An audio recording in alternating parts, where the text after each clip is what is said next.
Sebuah bukit di Kabupaten Gresik, Jawa Timur diyakini menyimpan harta karun peninggalan Sunan Kalijaga. Tak main-main, konon ada 3 peti emas yang tertinggal di Bukit Surawiti dari masa kerajaan Islam pertama di Pulau Jawa. Apakah memang benar demikian? Ini keris Kolomunyeng, konon dulu berasal dari pena atau pensilnya Sunan Giri. Seketika dengan karomah beliau langsung berubah menjadi keris Kolomunyeng. Bukan buatan empu. Bukan sama buatan sekali empu. bukan buatan empu. Kalau ya. buatan empu biasanya ada tanda Bekas ininya ya, bekas tempa-tempanya ya. bekas ini sidik jari. Sidik jarinya, tapi ini asli ya.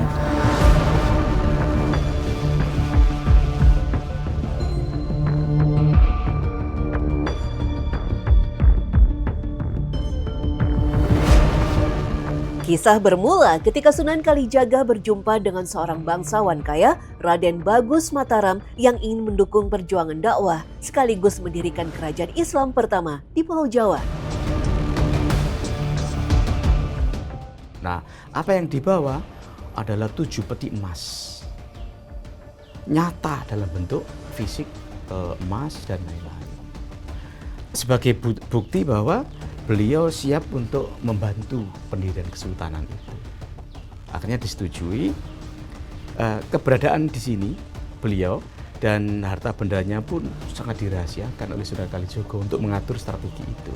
Sebagian memang dibawa ke Demak, sebagian lagi disimpan Surawiti. Jika ada kekurangan, diambil lagi ke Surawiti. Ada kekurangan, diambil lagi ke Surawiti, sampai berdirinya Kesultanan Demak. Dan ternyata apa yang diberikan Raden Bagus Mataram ke Surawiti itu berlebih. Dari 7 peti emas harta benda yang diberikan itu hanya digunakan 3 peti aja sudah cukup untuk membiayai Kesultanan Demak. Disebut-sebut karena bantuan dana itulah Kesultanan Demak akhirnya berdiri sekitar tahun 1500 Masehi. Hal itu menandai tonggak keberhasilan dakwah Islam di Pulau Jawa, bahkan seluruh Nusantara. Tuntas dengan misinya membantu Sunan Kalijaga, Raden Bagus Mataram lalu memilih untuk menetap di Bukit Surawiti sampai akhir hayatnya. Karena itulah banyak yang menduga jika harta dari Raden Bagus Mataram masih tersimpan di Bukit Surawiti. Ini ditemukan melalui pendapat dari para ahli spiritual. Kemudian kita cocokkan dengan sejarah yang ada. Kemudian dari praktisi spiritual banyak yang mencoba untuk menerobos ke dalam apa sih sebetulnya di dalam batu ini.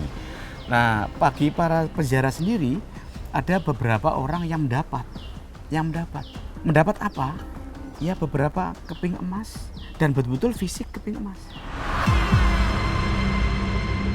Peristiwa aneh tapi nyata penemuan harta dengan cepat menyebar dari mulut ke mulut.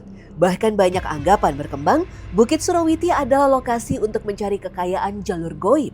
Apalagi bukit setinggi 260 meter di atas permukaan laut ini diyakini pernah menjadi tempat bertapa Sunan Kalijaga untuk mengasah ilmu spiritual dan kepekaan batin.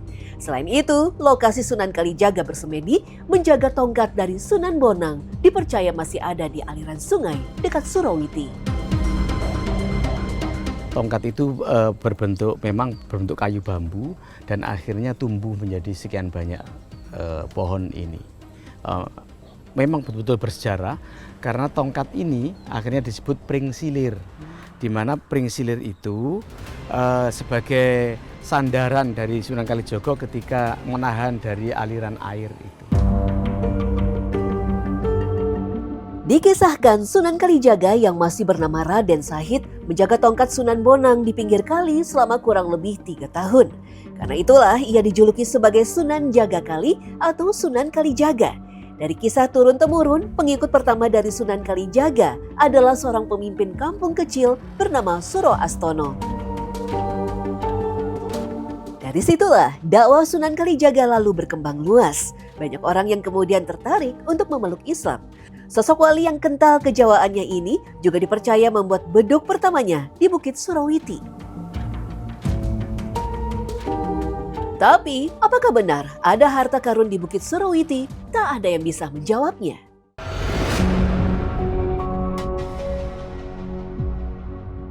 Berjarak 1 jam dari Bukit Surawiti, Masjid Sunan Giri juga menyimpan kisah yang tak kalah menakjubkan. Adalah makam Mbah Jenggot yang berada di depan gapura terlihat ramai dikunjungi peziarah. Punya hubungan dekat dengan Sunan Giri, bahkan disebut masih kerabat, Mbah Jenggot ternyata punya peran yang penting dalam syiar Islam di Tatar Gresik. Tak main-main, dia adalah muazin pertama dari Masjid Sunan Giri. Konon jenggotnya nih sampai ke tanah ini. Oh, jadi terkenal dengan nama Mbah Jenggot. Ya. Itu Nah, sudah ada sejak zaman zaman Sunan Giri. Sunan Giri. Zaman Sunan Giri Oke. sudah ada. Nah ini yang keistimewaan beliau ini ketika memandangkan adzan ini konon dari orang-orang katanya orang-orang tahun dulu itu terdengar sampai ke Pulau Jawa. Jika dilihat secara detail, kawasan yang tak terhalang gedung bahkan masih menjadi hutan kala itu menjadi salah satu faktor kenapa suara Mbah Jenggot bisa lantang terdengar. Selain itu, Mbah Jenggot juga diyakini memakai corong atau toa kuno ketika mengumandangkan azan. Nah ini nanti naik ke atas duduk, karena posisi di atas duduk sampai di kaki ini dapat perhatikan.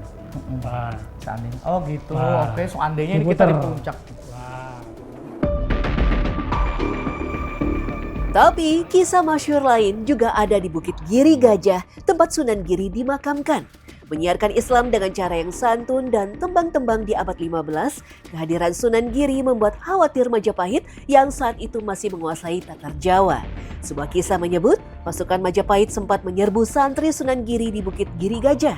Ajaibnya, sebuah pena yang saat itu sedang digunakan oleh Sunan Giri menyalin Al-Quran berubah menjadi keris lalu terbang dengan sendirinya. Keris itu melukai semua prajurit Majapahit dan berputar-putar di angkasa sampai keadaan menjadi aman. Keris itulah yang tersohor dengan sebutan Kalamunyeng. Entah fakta kebenaran dari karomah Sunan Giri itu, tetapi yang jelas keberadaan keris Kalamunyeng masih bisa disaksikan sampai sekarang. Alhamdulillah ya, saya berkesempatan juga bisa pegang langsung pusaka dari Sunan Giri ya yang asli. Ini keris Kalamunyeng yang terbentuknya keris ini sungguh luar biasa ya Pak ya. Bahkan kita di luar nalar kita, konon dulu berasal dari pena atau pensilnya Sunan Giri. Seketika dengan karomah beliau langsung berubah menjadi keris Kalamunyeng ini. Selain terbukti secara sah dengan sertifikat keasliannya, bentuk fisik keris Kalamunyeng juga terlihat berbeda dengan keris pada umumnya. Sama sekali tak terlihat sentuhan manusia pada keris Kalamunyeng. Bukan buatan empu. Bukan Sama buatan sekali empu. bukan buatan empu Kalau ya. buatan empu biasanya ada tanda Bekas bekas. ininya ya, Ya, bekas bekas tempa-tempanya ya. bekas ini sidik jari. Sidik jarinya, tapi ini asli ya. Ada ini. Luar biasa ya. Nah, Bahkan kemudian ini yang dinamakan kembang kacang. kembang kacang. Kembang kacang. Oke. Kemudian ini jari emas 18 karat. Di luar area makam masih ada peninggalan Sunan Giri yang bahkan masih bisa dimanfaatkan oleh banyak orang. Adalah pace Sunan Giri atau pohon buah mengkudu yang dulu ditanam Sunan Giri sampai sekarang masih hidup dan berbuah lebat. Banyak yang percaya buah mengkudu mujarab untuk hajat pasangan suami istri yang ingin segera memiliki keturunan. Tapi sebelumnya itu dibelah dulu. Ya. Ini, kemudian ada isinya enggak? Isinya Biji, ada bijinya enggak? Kalau ada bijinya, dihitung bijinya. Kalau 2, ya nanti keturunannya 2. Insya Allah dapat 2. Kalau tidak ada bijinya, ya belum. Allah belum memberi izin untuk memberikan keturunan.